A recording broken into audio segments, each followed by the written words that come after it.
Today I want to talk to you about law number 5 of teamwork. This is called the law of the chain. And the law of the chain says the strength of the team is impacted by its weakest link. Now, of all the laws I'm going to teach, of the 17, this law is the most difficult for people to accept. This is going to drain you a little bit emotionally, okay? And I'm just setting you up for this because when you begin to talk about looking at your team, evaluating your team, and then you begin to kind of hone in on who is the weakest link. Kind of reminds you of a TV show, doesn't it, huh? I thought about for this law having that lady come, you know what I mean? And I thought, no, she is disgusting. There's not a leadership bone in her body. She has the gift of separation. And so we won't bring her here. But when you talk about the weakest link, this is a tough law emotionally to accept. And I want to say this. This is a tough law for me to handle. And let me tell you why. I only have one goal in life, and it's kind of very simple goals. When people ask me what I do sometimes, it's kind of hard to explain because, I mean, what do you do when when I just went to England, I had to, you get on you write all this information down and for the customs people, and, what do I tell them I do? I could tell them I speak, but they look at you and they say, well, I speak too, you can say I write, and they say, well, I write too, you know what I mean? So it's kind of a little bit hard. And somebody asked me, they said, well, what do you do? And I keep thinking, okay, what do I do? And then I said, I think what I do is I add value to people. That's what I do. I take people wherever they are, and I do my best to come alongside of them, train, equip, teach them, simplify the lessons very easy, and lift them to a higher level. I want to add value to people. Now, you take a person like myself that their goal is to add value to people, and you start talking about this law, the law of the weakest link. This is a very difficult law for me because I want everybody to succeed. Not only do I want everybody to succeed, I want to take everybody on the journey with me. In fact, this is a huge weakness in my life. And let me just take a moment and explain this to you, because what happens is I'm always going somewhere. I'm leading something. So my tendency is when I'm leading something is I want to gather everybody around me. You follow me? And so I want to take it. What's your name? Maggie. Okay, I want to say, okay, Maggie, I want you to, I want you to get on the team. And I met Gene earlier. Gene, I want you to get on the team. Okay, so my tendency is to get them all on the boat. You follow me? Get them all on the train, and then I take off with them. Now, every once in a while, you have to stop the train for a little rest break or whatever. Now what happens is when I stop on my journey, sometimes Maggie or Gene, they get off. You follow what I'm saying? And they get off, and and they decide to have a picnic there, and finally I say, well, it's time to get on the train, and they don't want to get on the train. Now, here's where my weakness is. Way too much in my life, I try to convince Gene and Maggie to get back on the train. Now, why? Because I want everybody to take the journey with me. I mean, I happen to think that where I'm going is a wonderful place. And I also happen to think that everybody wants to pay the price to get there. And everybody wants to take the trip. And my wife, Margaret, has been huge in this area. She's really, this has been a lifelong challenge for me. Because she says, John, quit trying to put everybody on the train. Quit trying to take everybody on the journey with you. And I think, but Margaret, if they had any idea where we were going and what we were accomplishing and what we were doing, they'd want to get on the train. And she says, no, John, not everybody wants to take the trip. Now, the law of the weakest link basically says on any team, there's somebody that probably doesn't want to take the trip. I can still remember when this law vividly hit me. It would be back in the late 1970s, and I was getting ready to make a job transition. And I had a marvelous assistant that just was very helpful to me. And so when I was going to move geographically to another state, because the two of us had such a great relationship, I said, I called her by name. I said, Dee, you're going to want to come with me. And she said, yeah, I think we do. And so her and her husband went to the city, looked for houses. And basically, I felt probably were going to come with me. And I'll never forget calling from the Chicago O'Hare Airport back to Ohio, where at that time we lived, getting ready to move to Indiana, calling Dee and telling her I just had been to the place where we were going. And I was all excited. I was telling her. And she was very quiet. And all of a sudden, I thought, there's something wrong. And I never will forget that she, on the other end, said, John, she said, we've decided we're not going to take that journey. And I remember how crushed I was. I thought, oh my goodness, I want to take her on this trip. I want him to kind of go to the top with me. Now, let me say three things about the journey. Number one, not everyone will take the journey with you. That's just a fact. In fact, in the little blank beside that, put the word choice. People choose different trips. Number two, not everyone should take the journey with you. And beside that, put ability.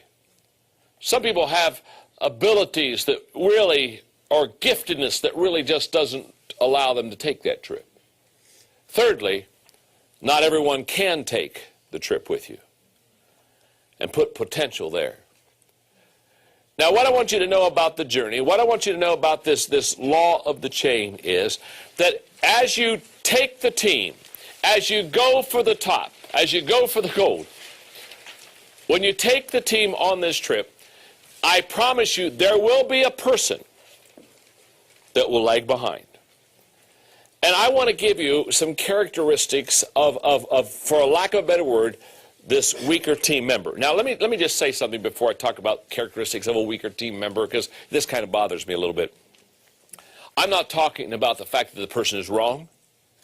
And in another area, they may be very strong. But what I'm saying is, on your team, you're going to have maybe more than one weak link. You're going to have a couple people that are just not probably carrying their weight. Does that make sense? Let me give you characteristics of this person that is what I call the weak link in the chain. This person is unable to keep pace with the other team members. In other words, they just have a hard time keeping up. In fact, when I was working this law, several months ago before the book was out and before the training of the kid, I almost called this law the law of the turtle. Because they were just, I wanted to talk about a person who couldn't keep pace with the rest of them, but then I thought, the weak link is a much better description of what I'm trying to describe. But they're unable to keep pace with the other team members. Secondly, they're unable to grow in their area of responsibility. In other words, when you place them in their area of responsibility, there's probably not much growth potential there. Number three, they're unable to see the big picture. Most of the time, a weak link team member doesn't see the big picture and constantly loses perspective. Number four, they're unable to fulfill the expectations given to them. There's a certain amount of expectations placed perhaps in that job or responsibility they have. They're just, they come up short. Now, notice the first four, we talk about unable. We talk about ability. The last two talk, I think, much more about attitude. They're unwilling to work on their personal weaknesses. In other words, they're unwilling to shore up the areas where they're perhaps not strong. And finally, they're unwilling to work with the other team members, which is almost always the ultimate issue of having to remove a weak link when somehow they don't gel with the rest of the team. Now, I'm going to come back and talk a little bit more about the weak link and what to do with that situation a little bit later in this law. But I have to find a way to graphically, for you and for the people that we're training in the teamwork laws, I have to graphically find a way to show you how the weak link hurts the team. And the best way to do it is in your notebook, where I illustrate the law of the change by numbers. And this is very simple. It's right in front of you. Let me just walk you through it. Okay, here you've got a team that you've brought together. And you have 5 team members. Let's say the first team, they're all strong members. That you have 5 10s, 10 plus 10 plus 10 plus 10 plus 10. Okay, that equals 50. You have a 10 average. But let's say on the team you have 4 10s and then you have 1 5, a weak link. Now look what happens immediately to the team. 10 plus 10 plus 10 plus 10 plus 5 equal 45, which is a 9 average. Now what's happened is you've reduced the team's effectiveness by 10%. In other words, the weak link has begun to drag the team. Instead of that person being the wind beneath your wings, they become the anchor on your boat. But let's talk about a team the way team really works. Because if you've really got a team and it's full of synergy and you put it together and it's doing well, what happens is then a team multiplies, not adds.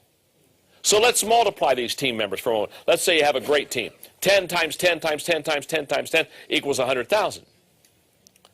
But let's say you've got synergy on this team, but you have one weak link. Now watch what happens. 10 times 10 times 10 times 10 times 5 equal 50,000. The weak link has reduced the team 50%.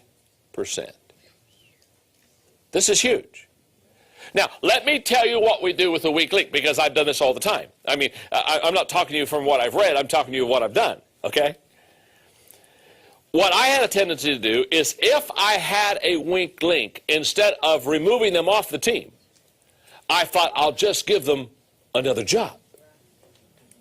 In other words, instead of removing them, I move them around. So let me show you what happens when you take that 5 and move them around. How are we doing, gang? Do you realize that 5 times 10 times 10 times 10 times 10 is the same as 10 times 10 times 10 times 10 times 5? In other words, when it's all done, you still have the same result. Why? Because you have a weak link. And note in your workbook, if they are truly a weak link, no matter where you place them, the result will be negative. And the teamwork thought I want you to have here on the weak link is the team cannot continually cover up its weaknesses.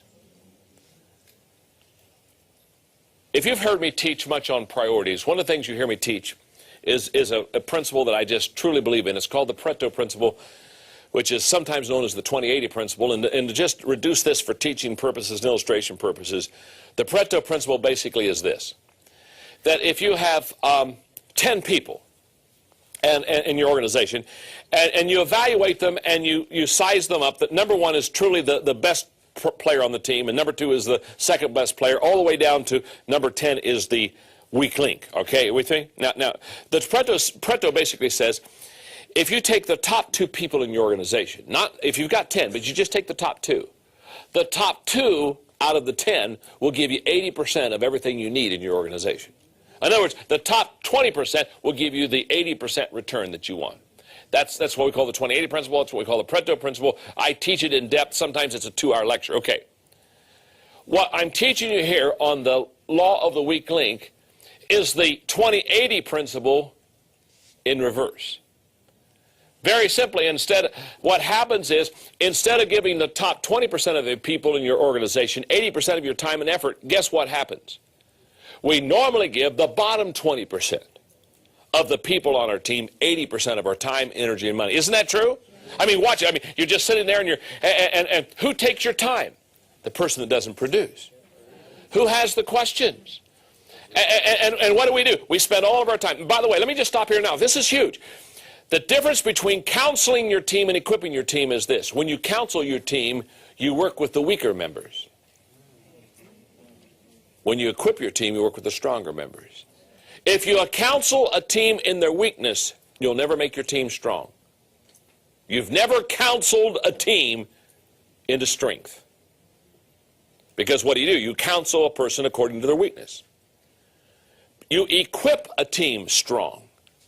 So what we need to do is spend 80% of our time with the top 20%, not 80% of our time with the bottom 20%, but sadly, because of the weak link and because of the attention they need and the time they need and the resources they need and the money they need and the energy they sap up, we spend too much time on the weak links. We spend too much time on the weaker members. Let me illustrate. I don't even think I've ever gone to a horse race, although I've always wanted to go to the Kentucky Derby. I've always wanted to go there. My wife's wanted to go there and wear the hat. Okay, anyway. I don't think I've ever been to a horse race, but I don't know a lot about horse racing, except the one across the line first wins. I know that. But let's say I went to a horse race and I went up to the a place where you can place a bet. And so I go up to the agent and I say, okay, I'd like to place $20. And let me ask you a question, sir. Do you have a horse that's never won a race? The guy says, well, yeah. He said, there's a couple in this race that have never won. I want to place $20 on a horse that's never won. And the guy's looking at me, and he's already thinking, what's wrong with this guy? What's he doing this for? And I said, well, the reason I want to do this is I want to help their self-image.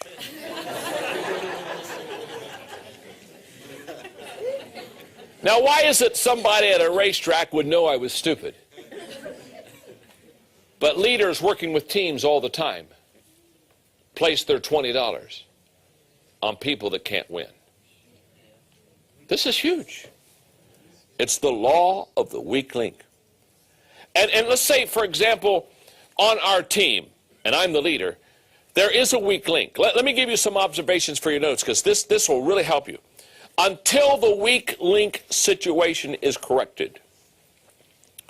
Number one, the stronger members will identify the weaker one. They always do. I promise you, you go home to your team right now in the business, and if you could have a candid conversation and say, on the team, who's the weak link? Can I tell you something? All the people that are strong already know who the weak link is. In fact, leaders evaluate very quickly. Leaders walk into the room and in 5 minutes size up the situation. They already figured who can, who can't, who should, who shouldn't, who will, who won't.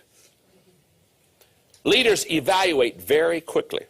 So if you go home to your team, it's not like if you tell them who the weak link is, it's going to be a discovery for them. You walk in and say, I just want you to know, Charlie's the weak link on the team. The rest of your members aren't going to say, you're kidding. Never entered my mind that we're dragging Charlie. Never entered my mind. Observation number two, until the weak link situation is corrected, the stronger members will have to help the weaker one. In fact, let me put it this way. Well, number three will do it better. The stronger members, until the weak link situation is corrected, will become less effective. Why will they become less effective? Very simple. Because they're having to help Charlie. Number four, and this will always happen, until the weak link situation is corrected, the stronger members will resent the weaker one. After a while, they'll resent this person because they realize they are not able to give their best all the time because they have to cover for somebody else. And number five, the stronger members, hang on now, will question the leader's discernment and courage. Wow. All the team members, listen to me. If you're a leader of a team, let me tell you something. If you aren't taking care of the weak link issue on your team, I want to tell you something. The rest of the team members are looking at you, leader, and they're saying, when is my leader either going to discern this problem or when are they going to have courage to take care of it? In fact, let me say this.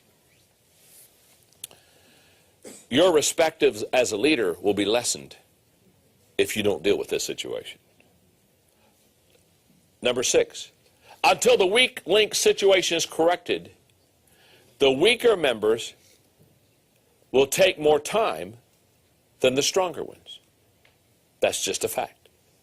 And until the weak link situation is corrected, the weaker members will want to hold on to their position. Oh boy, now let me tell you a fact about the weak link. They tenaciously want to hold on to their position. You do understand that, don't you? You know, you take a stronger member of the team, I don't mean this wrong, stronger member of the team, they always have places to go.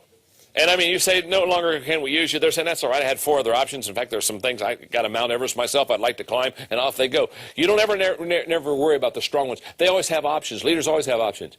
But if a person is the weak link, they don't have options usually. And they're the ones that hold on to tenure. They're the ones that hold on to title. They're the ones that hold on to position. They guard that sucker with their life.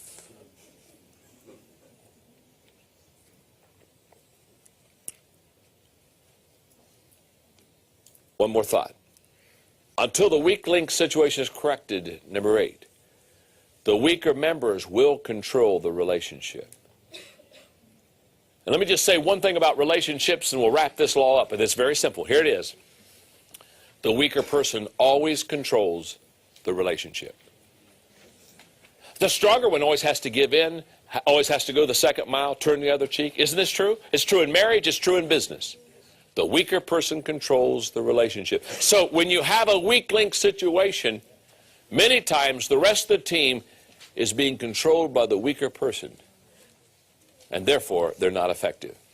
And the law of the chain question, a very simple one. Am I helping the team or am I hurting the team?